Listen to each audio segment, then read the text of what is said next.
موضوع كارت فوري اللي اتسألت عليه كتير قوي، وايه حكايته وايه مميزاته وايه عيوبه، ده اللي انا هقوله لك في الفيديو ده.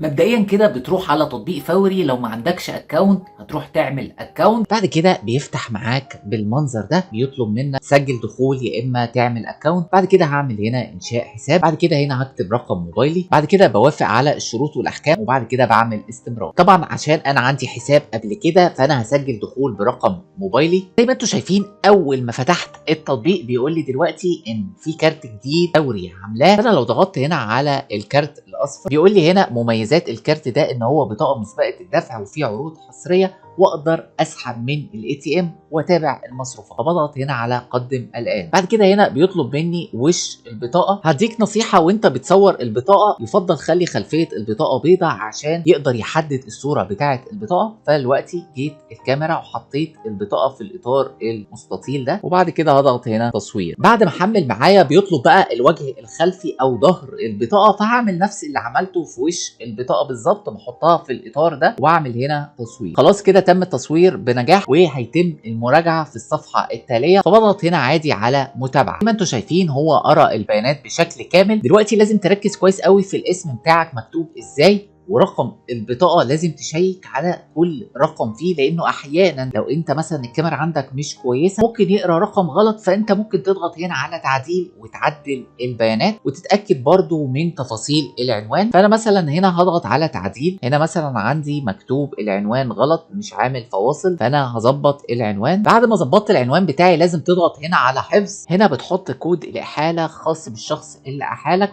وده هيفيدك ان انت هتاخد خصم، والشخص اللي انت مسجل عن طريقه برضو هياخد خصم. هتلاقوا كود الاحاله قدامكم على الشاشه، حطوه عشان تاخدوا خصم على اي معامله تعملوها. وبعد كده هنا بتختار يا اما تروح فرع من فروع فوري بلس تستلم الكارت مجانا في يوم العمل التالي. لو ضغطت هنا على الفروع القريبه هيفتح لك الجي بي اس يشوف اقرب مكان منك. هتلاقوني بقى سايب لكم كل فروع فوري بلس في مقاله في وصف الفيديو. يا اما تختار خدمه التوصيل دي يوصل لك لحد باب بيتك ب 20 جنيه، لكن هو متاح بس لسكان القاهره والجيزه في الفتره الحاليه. انا هختار دلوقتي اللي هو فرع فوري بلس. بعد كده هنا بضغط على تاكيد الطلب. دلوقتي بيقول لي تم قبول الطلب، كارتك الاصفر جاهز للاستلام من اي فرع فوري بلس. بعد كده هنا بعمل عوده للصفحه الرئيسيه. دلوقتي هنا ظهر لي ان انا ممكن استلم الكارت. خليني بقى اروح فرع فوري بلس وبعد كده اكمل لكم الفيديو. دلوقتي بعد ما قدمت على طلب الكارت ده بصوره البطاقه، رحت اقرب فرع ليا، وبعد كده دخلت على الموظف ببطاقتي.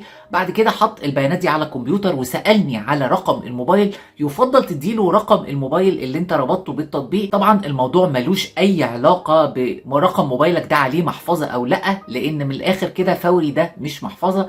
يعني لو الموظف حب يسالك عندك محفظه ولا لا، كده كده مش هيأثر معاك. واوعى تلغي محفظتك لو انت محتاجها، لان فوري مش هيتعارض مع وجود المحفظه على نفس الرقم. بعد كده الموظف هيديك شويه اوراق زي ما انتم شايفين كده على الشاشه، هتمضي عليها اقراها كويس. طبعا كلها بيانات عباره عن بيقولك ان انت مسؤول عن اي معاملات، وان هي بطاقه مسبقه الدفع، وان كل تعاملات، وان انت بامضائك ده بتوافق على الشروط والاحكام. هتلاقوني بقى سايب لكم كل تفاصيل الاوراق دي في مقاله في وصف الفيديو. بص عليها برضو عشان لو لسه رايح تبقى عارف كويس قوي انت هتمضي على ايه. بتمضي على الاوراق لازم تتاكد ان بياناتك كلها صح. المفروض الايميل اللي انت مسجل بيه في التطبيق المفروض يظهر لك في الورقه اللي طالعه، ومفروض بياناتك تبقى مكتوبه صح، الاسم صح والرقم القومي صح. بعد كده الموظف بيقول لك بص للكاميرا، بيطلع كاميرا صغيره كده بيصورك بيها عشان يبقى اثبت ان انت اللي جيت بنفسك واستلمت الكارت. الكارت ده في الفتره الحاليه مجانا، محدش هيطلب منك فلوس، يعني مفيش ولا جنيه هتخسره. فانت مش خسران حاجه ان انت تجيب الكارت ده. بعد كده الموظف بيسلمك الكارت. الظرف بيبقى مقفول، لازم تتاكد ان الظرف مقفول. بعد كده بيطلب منك ان انت تفتح الظرف. بعد كده بيطلع قدامك اللي هي مكنه فوري دي، بيقولك من فضلك حط الكارت بتاعك وحط اي 4 ارقام سريه عايز تعملها للكارت ده. فطبعا انت بتحط ال4 ارقام اللي انت عايزها. طبعا تاكد ان الموضوع ده يبقى خاص بيك انت، هو مش شايفك. وبعد كده هتأكد العملية دي تاني. بعد كده المكنة هتطلب منك 6 أرقام بالكود كده هيوصلك على الرقم اللي انت سجلت بيه الكارت. بعد كده بتحط 6 أرقام، بعد كده بتأكدهم في المكنة. بعد كده الموظف بيقولك في خلال ساعة الكارت بتاعك هيبقى شغال. وزي ما انتوا شايفين اهو ده شكل الكارت بعد ما انا استلمته. مش هينفع تفعله من على الاي تي ام عشان بس نبقى واضحين، البنك ده اصداره تبع فوري وبنك مصر، بس مش هينفع تفعله على الاي تي ام بتاع بنك مصر، لازم التفعيل يبقى من مكنه فوري نفسها. ونفس الموضوع برضو زي ما هتشوفوا كمان شويه ان الايداع ما ينفعش الا حاليا عن طريق بطاقه بنكيه من خلال التطبيق او من خلال فوري او من خلال انستا باي. ورسوم السحب تبع الكارت ده هي 5 جنيه من اي مكنه. من المميزات الكارت ده اللي مش هتلاقيها في اي كارت تاني حتى لو بطاقه بنكيه من نوع فيزا او ماستر كارد، ان التطبيق نفسه بيحدد لك رصيد الكارت وبيحدد لك معاملاتك. لكن انت لو رابط بطاقه بنكيه عاديه مش هيعرف لك الرصيد بتاعها ولا هيحدد لك التفاصيل اللي هيحددها لك ببطاقه خاصه بفوري. واحد دلوقتي هيقول لي طب انا هعمل ايه بكارت ده؟ كارت ميزه انا مش هعمل بيه اي حاجه، زي ما في كومنتات كتير قالت لي الموضوع ده. من الاخر كده انت مش جايبه عشان تستعمله اونلاين، انت جايبه عشان تستعمله تبع فوري. وفوري ده للمدفوعات الالكترونيه، لان في كروت كتير بنكيه مش بتقبل الربط بفوري، فهم عملوا كارت يبقى مضمون ان هو هيتربط بيه، وده تبقى بياناته خاصه بفوري عشان ما تستعملش بطاقه تانية تبع حساب بنكي تبقى خايف على بياناتك فيها فما تربطهاش باي حاجه، لا يبقى ليك بطاقه خاصه بس تبع فوري. خلينا بقى نرجع على التطبيق ونشوف هنقدر نستغل الكارت ده ازاي، وازاي هنقدر نتابع المصروفات بتاعتنا والارصده وطرق الايداع. لكن انا هعمل لكم فيديوهات بقى مشتقه زي طريقه الايداع على انستا باي والكلام ده كله عشان ما اطولش وقت الفيديو. زي ما انتم شايفين دلوقتي اهو ظاهر الرصيد صفر، بقى الكارت منظره موجود على التطبيق عشان انا فعلته خلاص. دلوقتي عندي هنا خانات الدفع السريع، وعندي هنا اضافه الرصيد، وهنا عندي دعوه الاصدقاء، وهسيب لكم كود الاحاله عشان تاخد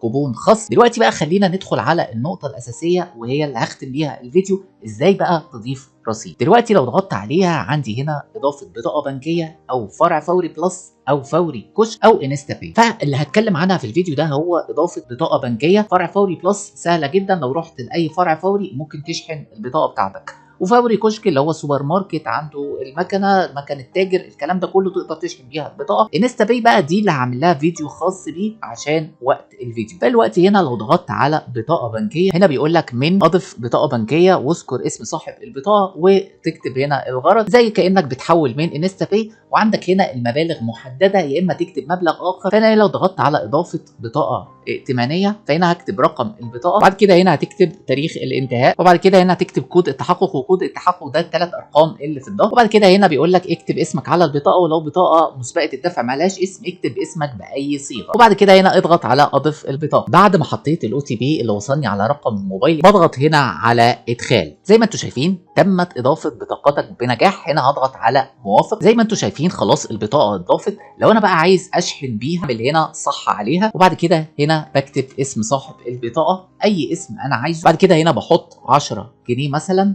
وبعد كده هنا هعمل متابعه. هنا بيقول لي المبلغ 10 جنيه ومفيش رسوم للشحن، والمبلغ الكلي 10 جنيه. بعد كده هنا بعمل التأكيد. بعد كده هنا بيقول لي حط ال3 ارقام اللي في ظهر البطاقه. يعني من الاخر كده انت لما بتيجي بتسيف البطاقه بتسيف 16 رقم بس، لكن بتحط الاسم تاني وبتحط ال3 ارقام السريه. بعد كده هنا بعد ما حطيت السي في في اللي هو في ظهر البطاقه بعمل هنا نعم بدون او تي بي عشان هو خلاص جه اول مره تم اضافه الرصيد للبطاقه بتاعتي. هنا لو ضغطت على تم وجيت رجعت هلاقي رصيدي فعلا في البطاقه بقى 10 جنيه. انا عايز اقول لكم حتى الشحن بجنيه ينفع. لو جيت هنا عملت تاكيد حتى بالشحن بجنيه هتنفع معايا العمليه. يعني بالتالي كده مفيش حد ادنى لاي معامله.